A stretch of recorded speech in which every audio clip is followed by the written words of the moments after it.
واحد اثنان ثلاثة نبدأ ببسملة.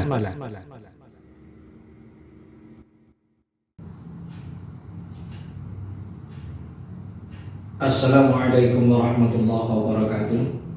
Para pecinta channel pengetahuan kita, pada video kali ini, video yang kedua ini, kita akan meneruskan pembahasan yang video di awal, yakni tentang pembahasan kalimat hadza dan dzalika.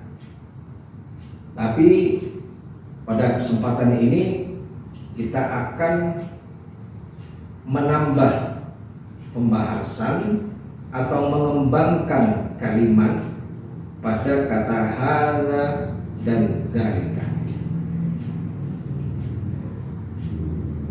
Pada pembahasan ini kita membahas bagaimana kita menggunakan kata hadza dan dzalika pada kalimat pertanyaan. Ya. Jadi kalau kita gunakan dalam kalimat pertanyaan, maka kita tambah kata di depannya dengan kata ma. Ma hadza. Tanda tanya. Ma hadza. Ma hadza. Benda yang dekat, ya kemarin sudah dibahas, benda yang dekat kita tunjuk dan kemudian kita bertanya tentang benda itu, maka kita menggunakan ma hadza. Umpamanya jawabannya adalah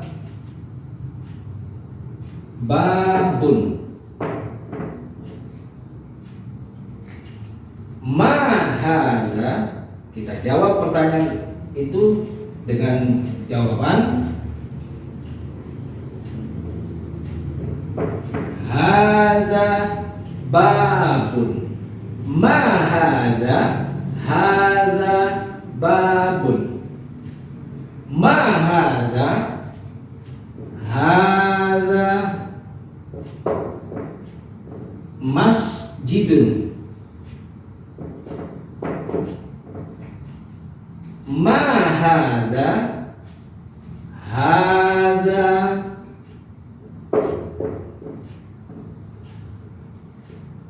orang. Ya, itu contoh jawaban jika ada pertanyaan tentang sesuatu yang dekat dengan kita dan dia bertanya ma hadza, ma hadza. Ya. Jadi logatnya terserah, ya. Yang jelas kata yang dipakai adalah ma. Kata yang pertama, ma hadza. Atau boleh kita sebut ma hadza. Ma hadza. Ma hadza. Kita bertanya, setiap kita mempertanyakan sesuatu yang dekat, kita menggunakan kata ma hadza. Jawabnya tergantung dengan benda yang ada di sekitar kita. Umpamanya kita di situ ada benda babun, maka kita jawab hadza babun. Hadza masjidun. Jadi kalau ada bangunan besar, ada orang yang tidak tahu, kemudian dia bertanya ma hadza, atau anak kecil umpamanya yang pintar bahasa Arab, kemudian dia bertanya ma hadza, hadza masjidun.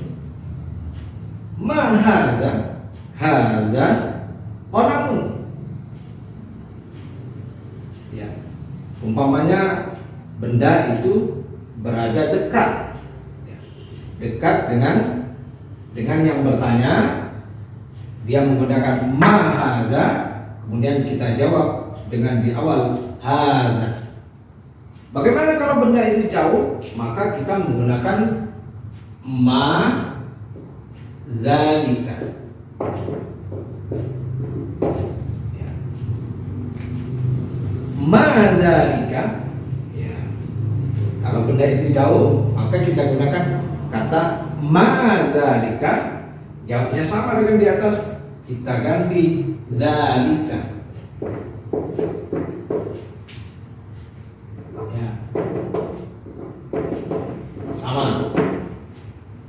Dzalika babun, dzalika masjidun, dzalika qalamun, dzalika maktabun, dzalika baitun, dzalika thariqun. Banyak contohnya ya. Maktabun, baitun,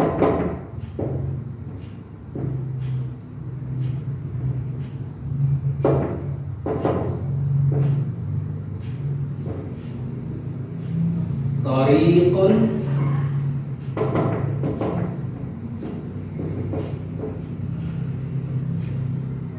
ini contoh-contoh kata apa kemarin?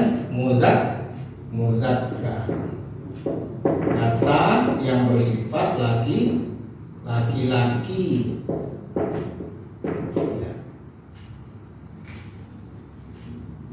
Hadza babun, hadza masjidun, hadza qalamun, dzalika maktabun, dzalika baitun, dzalika thariqun. Semua benda-benda yang disebut ini adalah benda-benda muzakkar, benda-benda yang bersifat laki-laki. Ya, tambahan kalau kemarin kita membahas hanya menyebutkan sesuatu, hadza babun, hadza maktabun, hadza qalamun, hadza kursiyun. Tapi kalau kita bertanya, kita menggunakan ma hadza atau ma dzalika, dan jawabannya adalah kembali ke pelajaran kita pertama. Kalau kita bertanya ma hadza, maka orang akan menjawab hadza babun. Kalau kita bertanya ma hadza, kemudian kita jawab dzalika maktabun, itu boleh pada posisi. Nah, kita lihat posisi. Umpamanya ada orang yang di depan kelas. Di depan kelas dia bertanya, "Ma hadza?" Dia menunjuk bendanya. Umpamanya katakanlah babun. "Ma hadza?" Dia menunjuk benda tersebut. Padahal benda tersebut jauh dari kita dan dekat dengan yang bertanya. Dia yang bertanya akan bertanya menggunakan ma hadza, sementara kita duduknya jauh di belakang, maka kita akan menjawab dzalika. Ya, itu boleh pada perbedaan posisi yang bertanya dan yang menjawab. Jadi yang bertanya mempertanyakan benda yang dekat dengan dia, ma hadza, sementara yang menjawab adalah jauh umpamanya di pojok atau di belakang kelas, dia akan menjawab dzalika. Ya. Ma hadza dzalika, itu boleh. Ya, itu boleh. Jadi ma hadza jawabnya dzalika babun, itu boleh. Pada posisi pada saat bermuhadatsah atau saat bercakap-cakap. Tapi kalau dalam tulisan ini logisnya, kalau kita membuat pertanyaan ma hadza, maka jawabnya juga hadza. Ma hadza, hadza babun. Ma dzalika, dzalika maktabun. Ma hadza, dzalika maktabun. Ma hadza, dzalika baitun. Dzalika masjidun. Dzalika qalamun. Ya. Jadi itu tambahan dari pembahasan pada video yang pertama. Ya, ini adalah tambahan bagaimana kita bertanya menggunakan kata hadza dan dzalika. Tambahannya adalah kata ma di depan dua kata tersebut. Seperti biasa, nanti lihat makna atau arti dari kosakata yang sudah kita pelajari pada video ini di akhir video. Terima kasih, semoga bermanfaat. Wassalamualaikum warahmatullahi wabarakatuh.